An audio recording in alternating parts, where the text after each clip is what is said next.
Halo, selamat pagi anak-anakku yang terkasih. Apa kabar? Semoga semuanya sehat dan semakin semangat ya.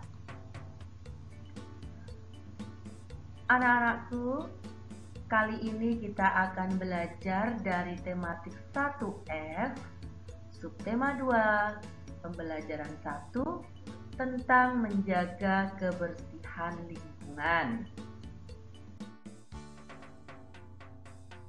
Kita berdoa dulu ya. Ambil sikap doa yang baik.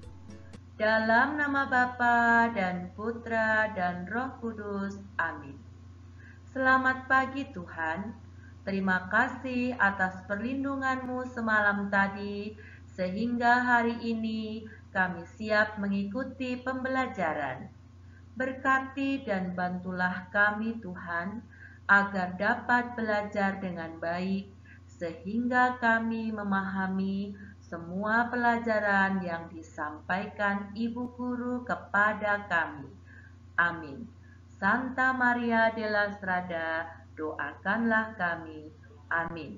Dalam nama Bapa dan Putra dan Roh Kudus.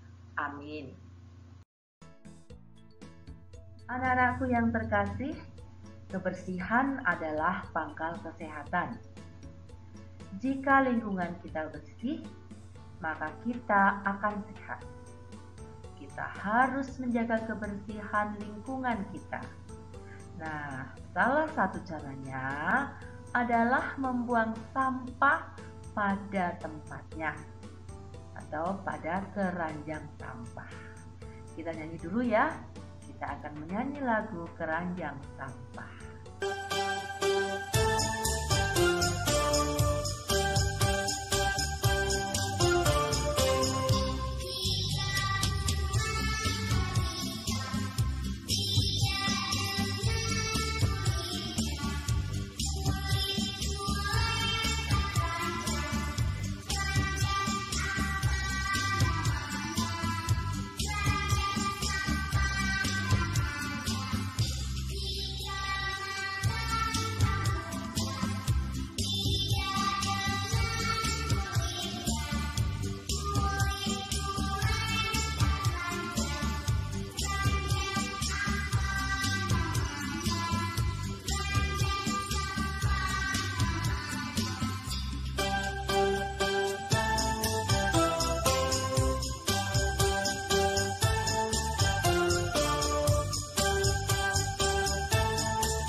Anak-anakku, ingat ya, hendaknya kita membuang sampah di keranjang sampah atau di tempat sampah. Sekarang kita akan membaca cerita tentang kebersihan lingkungan. Kita baca bersama-sama ya. Kebersihan lingkungan. Pada hari Minggu sekolah libur. Hari ini Pak Sigit mengajak Kak Bintang dan Melati membersihkan lingkungan di sekitar rumah. Lingkungan kotor disebabkan oleh sampah daun yang berserakan. Lingkungan kotor membuat penghuninya mudah sakit. Lingkungan bersih adalah lingkungan yang sehat. Lingkungan sehat membuat penghuninya juga sehat. Saluran air di samping rumah juga mampat. Saluran mampat karena tersumbat dedaunan. Jika hujan turun, saluran air yang mampat dapat mengakibatkan banjir.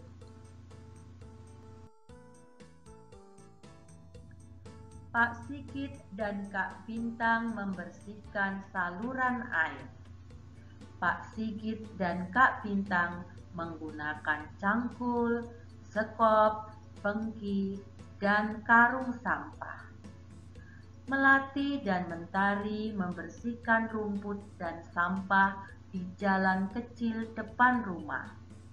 Mereka menggunakan sapu lidi, pengki, dan keranjang sampah. Pak Sigit dan anggota keluarganya sangat rukun. Mereka bekerja sama membersihkan lingkungan rumah. Lingkungan rumah menjadi bersih dan sehat. Nah, anak-anakku yang terkasih, setelah kita membaca cerita tadi, kalian dapat menjawab pertanyaan-pertanyaan berdasarkan isi cerita yang ada di buku tematik kalian.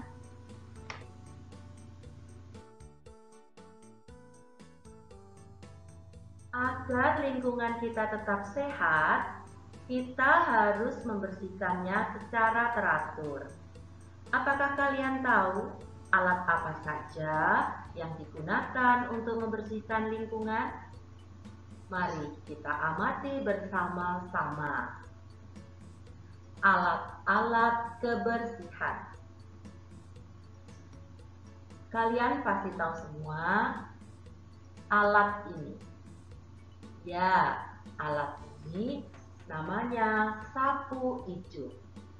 Sapu ijuk digunakan untuk menyapu lantai. Kalau yang ini namanya adalah sapu lidi. Sapu lidi digunakan untuk menyapu halaman. Siapa yang tahu alat kebersihan apa ini? Ya, pintar. Ini namanya pengki. Pengki digunakan untuk menampung sampah atau mengumpulkan sampah. Jadi, ketika kalian menyapu, baik menggunakan sapu ijuk maupun sapu lidi, kotorannya atau sampahnya ditampung menggunakan pengki. Berikutnya adalah tempat sampah. Tempat sampah digunakan tempat untuk membuang sampah. Sekarang berikutnya, apakah kalian tahu ini apa? Ya, ini namanya sekop. Untuk apa sekop? Sekop digunakan untuk memindahkan tanaman atau untuk menggali tanah. Kemudian berikutnya adalah cangkul. Cangkul ini juga dapat digunakan untuk menggali tanah atau juga membersihkan tanah dari rumput. Kemudian berikutnya, ada yang tahu ini gambar apa? Ya, hebat. Ini garpu taman. Garpu taman ini digunakan untuk mengumpulkan daun-daun kering atau sampah di saluran air, sehingga air mengalir dengan lancar dan tidak mampat. Kemudian ini adalah kemoceng.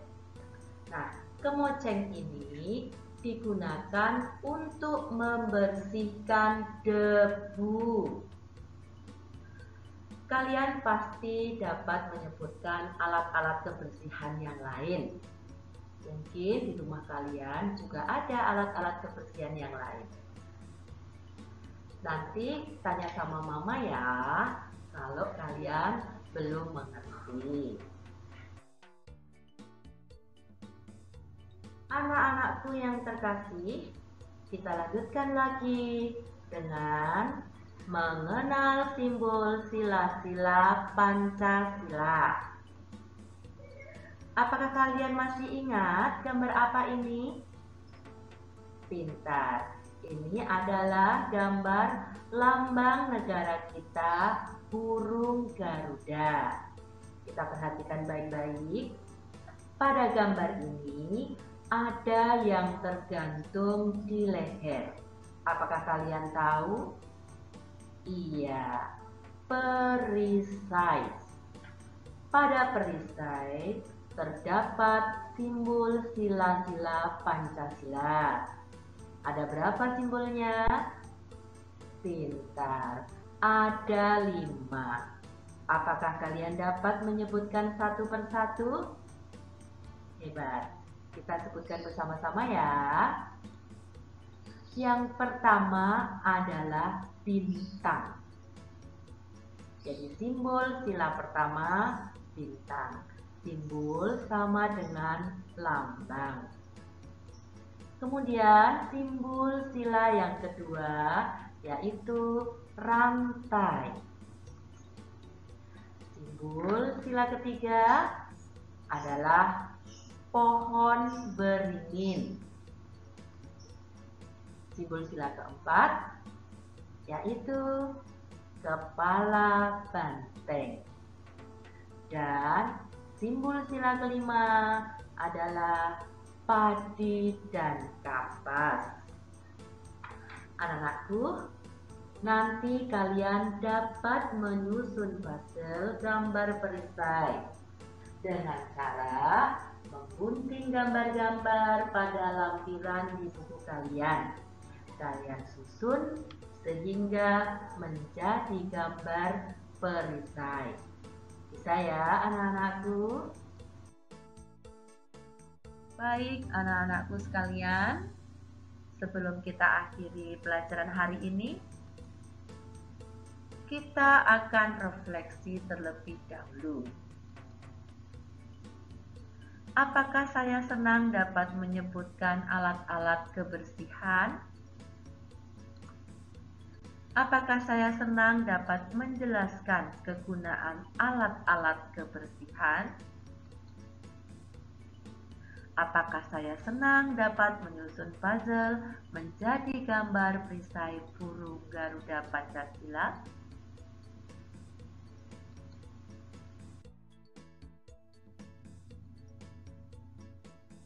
Setelah refleksi, sekarang kita akan melakukan aksi. Saya akan rukun dengan semua anggota keluarga. Ya, hidup rukun sesuai dengan sila kelima. Ingat kan tadi simbolnya apa? Iya, padi dan kapas. Saya akan menjaga dan merawat lingkungan rumah agar sehat.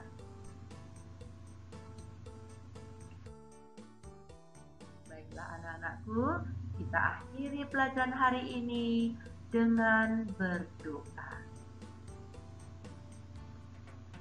Ambil sikap doa yang baik. Dalam nama Bapa dan Putra dan Roh Kudus, amin.